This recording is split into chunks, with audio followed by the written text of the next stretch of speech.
Cette habilitation, elle a permis d'améliorer considérablement le confort et la qualité de vie des habitants, des résidents, en termes de consommation énergétique. On est passé de la classe G à la classe C, en termes d'accessibilité, en termes d'isolation phonique aussi. Donc on est vraiment maintenant dans des conditions de vie et de confort appréciables. Alors la résidence, c'est d'abord un lieu de vie. Alors il y a des activités qui sont organisées tous les mercredis après-midi. Il y a un atelier couture aussi le jeudi après-midi. Et puis des activités diverses dans l'année, le cinéma, du jardinage. On a vu tout à l'heure qu'il y avait un certain nombre de parterres qui étaient entretenus. On est 4 de Comméry. On se connaissait déjà depuis au moins 50 ans.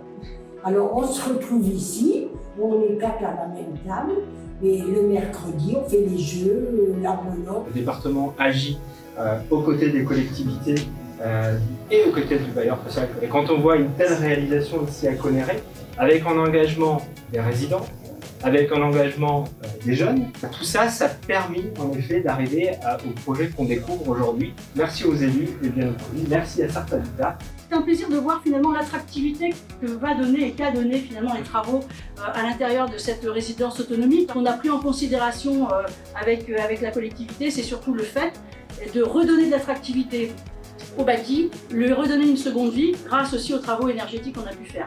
On est passé d'une catégorie énergétique haute à une catégorie énergétique basse qui va permettre aussi de redonner du pouvoir d'achat aux résidents. Et c'est aussi le leitmotiv que l'on a nous à Sarthe Habitat, faire en sorte que nos locataires puissent bénéficier d'un effort sur la rénovation énergétique, ce qui est important. Ce qui m'a marqué dans les échanges que j'ai pu avoir dans vos présentations, c'est la qualité du vivre ensemble que vous développez ici. Ça se voit d'ailleurs sur le visage des résidents. Et puis cet aspect intergénérationnel ou de mixité que vous expérimentez. Cette résidence, au moment où la décision de rénovation a été prise, en avait grand besoin. Un petit signe d'amitié à Madame Nettet, cette généreuse donatrice, qui, par son legs, a permis les aménagements du départ.